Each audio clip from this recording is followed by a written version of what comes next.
Hello student, K J knowledge hub के YouTube channel में मैं कन्हैया जी पांडे आपका स्वागत करता हूं। तो स्टूडेंट, आज हम लोग बिहार बोर्ड के वर्ग 10th वर्ग 10वीं की रसायन शास्त्र के पाठ 4 कार्बन तथा इसके यौगिक के अति लघुत्तरीय प्रश्न भाग 3 में प्रश्न संख्या 12 को देखते हैं। प्रश्न संख्या 12 है स्टूडेंट कि निम्नलिखित अभिक्रियाओं के समीकरण को पूरा करें। यहाँ है acetylene CH triple bond CH plus 2H2 यानी हाइड्रोजन के साथ, इस हाइड्रोजन के दो अणु के साथ जब एसिटिलीन की अभिक्रिया होती है तो क्या होता है। तो हाइड्रोजन के साथ जब एसिटिलीन की अभिक्रिया होती है तो एथिलीन बनता है और इनके बीच का ट्रिपल बॉन्ड समाप्त हो जाता है और डबल बॉन्ड बनता है। इसका नाम एथिलीन है, एथिलीन। अब स्टूडेंट, हम लोग दूसरा सवाल को देखते हैं। हमारा प्रश्न संख्या 2 है कि CH triple bond CH plus Br2 यानी एसिटिलीन की अभिक्रिया जब ब्रोमीन के साथ होती है तो ब्रोमो एथेन का निर्माण होता है। ये अभिक्रिया जो है ब्रोमो टेट्रा ब्रोमो एथेन का निर्माण होगा। ये बनेगा, डबल बॉन्ड समाप्त होगा, CH Br double bond CH Br यानी एथिल ब्रोमाइड। फिर ब्रोमीन की इसके साथ अभिक्रिया कराने पर इसका नाम है ethyl bromide,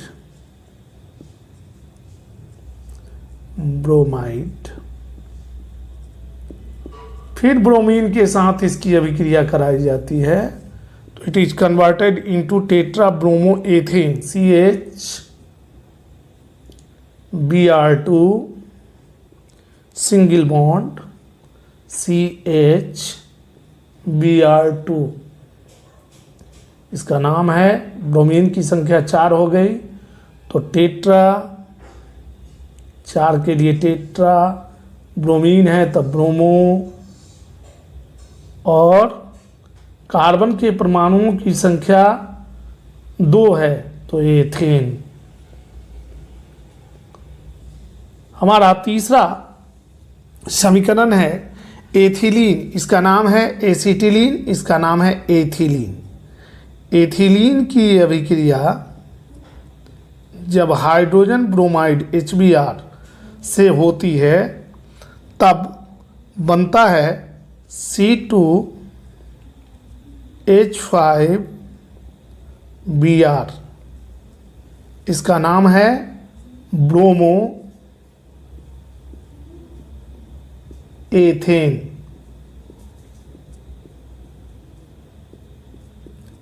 C2H5Br।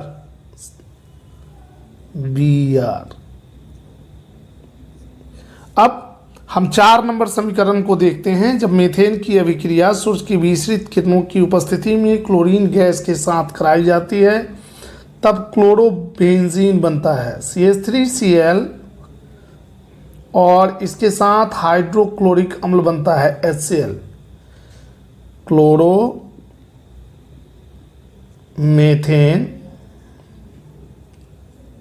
Plus hydrochloric अम्ल, हाइड्रोक्लोरिक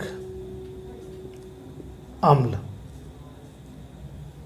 अब हम लोग स्टूडेंट समीकरण 5 को देखते हैं। बेंजीन की अभिक्रिया जब लोहा उत्प्रेरक की उपस्थिति में क्लोरीन गैस से कराई जाती है तब क्लोरोबेंजीन बनता है Cl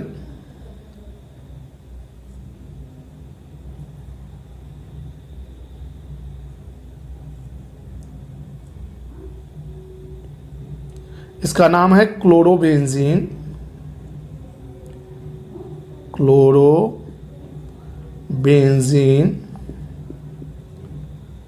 के साथ क्या बनता है, HCl, हाइड्रोक्लोरिक अम्ल। अब हमारा छठा समीकरण है CH3COOH, यानी एसिटिक अम्ल की अभिक्रिया जब मेथेनॉल के साथ हाइड्रोजन आयन की उपस्थिति में कराई जाती है तब स्टूडेंट बनता है मेथिल एसीटेट, CH3COOCH3 प्लस जल का अणु, इसका नाम है मेथिल एसीटेट, मेथिल एसीटेट, और H2O का मतलब होता है जल। अब हम लोग समीकरण नंबर 7 को देखते हैं स्टूडेंट। हमारा समीकरण नंबर 7 है कि जब एसिटिक अम्ल की अभिक्रिया फास्फोरस पेंटाक्लोराइड के साथ कराई जाती है तो अब एसिटाइल क्लोराइड का निर्माण होता है, CH3COCl प्लस HCl यानी हाइड्रोक्लोरिक अम्ल plus phosphorus oxychloride HCl plus POCl3, इसका नाम है एसिटाइल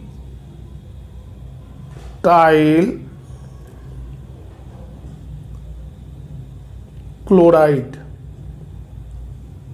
और इसका नाम है फास्फोरस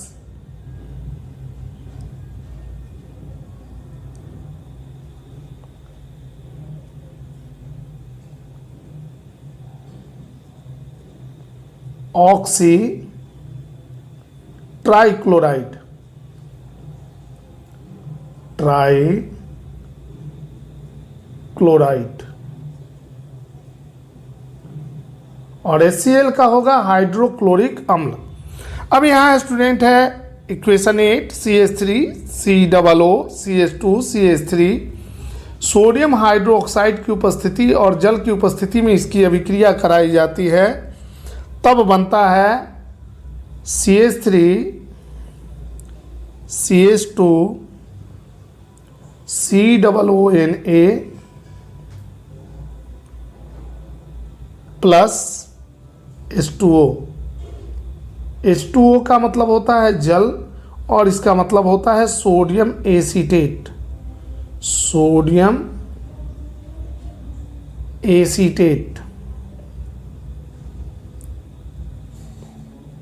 फिर से समीकरण 8 को देखें।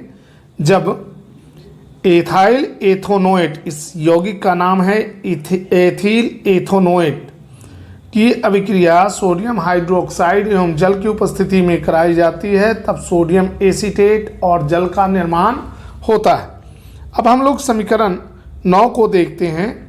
ये हमारा है एथेनॉल की अभिक्रिया जब फास्फोरस पेंटाक्लोराइड से कराई जाती है तब बनता है C2H5Cl यानी क्लोरोएथेन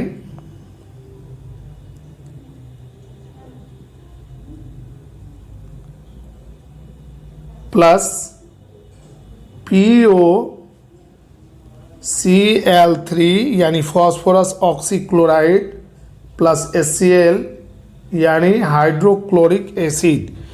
जब एथिलीन की अभिक्रिया 10 नंबर इक्वेशन है, जब एथिलीन की अभिक्रिया ब्रोमीन के साथ कार्बन टेट्राक्लोराइड की उपस्थिति में कराई जाती है तब बनता है CH2Br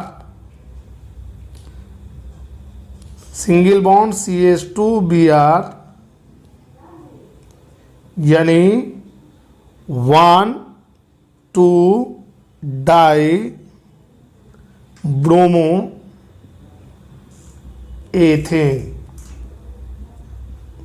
तो इस प्रकार अति लघुत्तरीय प्रश्न के प्रश्न संख्या 12 में हम लोगों ने रासायनिक समीकरण का संतुलन किया। अब स्टूडेंट हम लोग प्रश्न संख्या 13 को देखते हैं। हमारा प्रश्न संख्या 13 है। स्टूडेंट हम लोग प्रश्न संख्या 13 को देखते हैं। सिरके में उपस्थित कार्बनिक अम्ल का नाम लिखिए। तो सिरके में उपस्थित कार्बनिक अम्ल का नाम है एसिटिक अम्ल। एसिटिक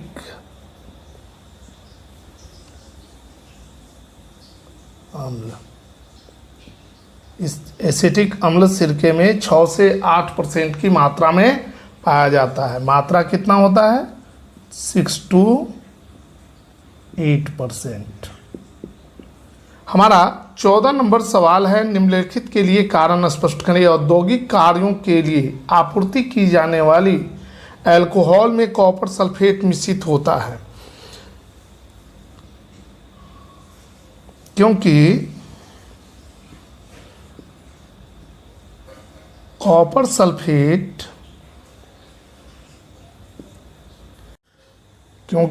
सल्फेट के मिलाने से अल्कोहल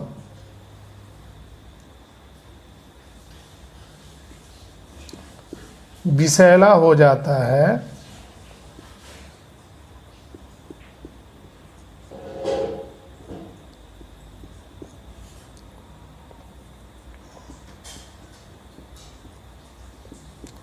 जिसके कारण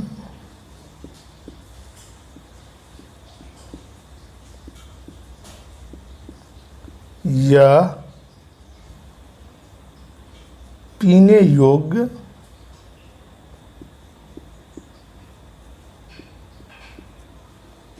नहीं रह जाता है।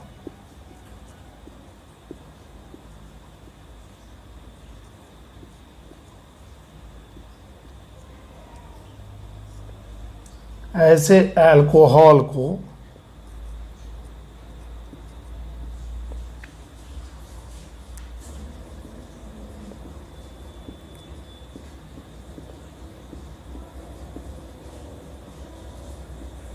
विकृतीकृत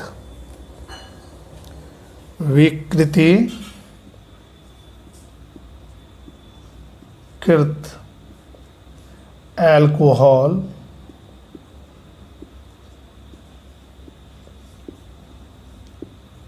कहते हैं। यही कारण है कि औद्योगिक कार्यों के लिए आपूर्ति की जाने वाली अल्कोहल में कॉपर सल्फेट मिलाया जाता है। हमारा प्रश्न संख्या 15 है, सोडियम के एक छोटे टुकड़े को एथेनॉल में डालने पर क्या होता है? तो जब सोडियम के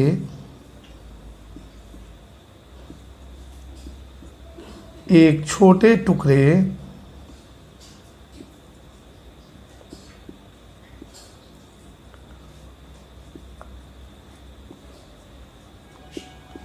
को एथेनॉल में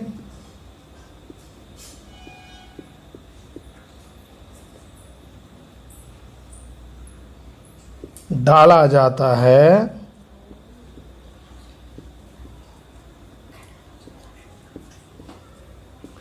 तब सोडियम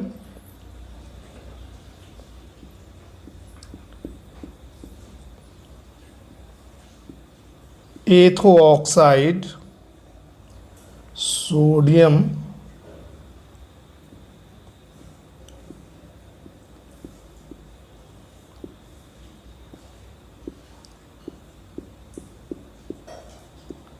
तथा एथो ऑक्साइड तथा जल बनता है।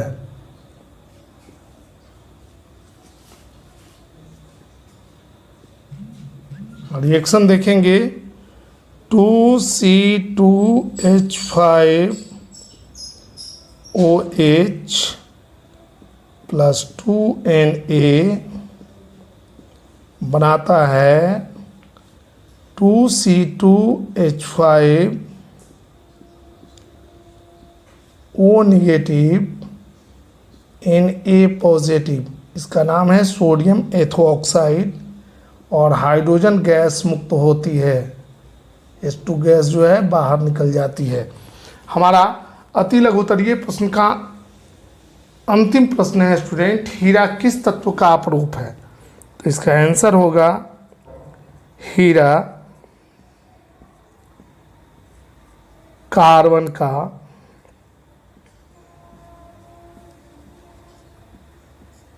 अपरूप है। आप जानते हैं कि कार्बन के दो प्राकृतिक अपरूप हैं, एक का नाम है हीरा यानी डायमंड और दूसरे का नाम है ग्रेफाइट। लेकिन मानवकृत कार्बन के बहुत सारे अपरूप हैं, जैसे कोक, कार्बन ब्लैक, चारकोल, ये मानव निर्मित कार्बन के अपरूप हैं।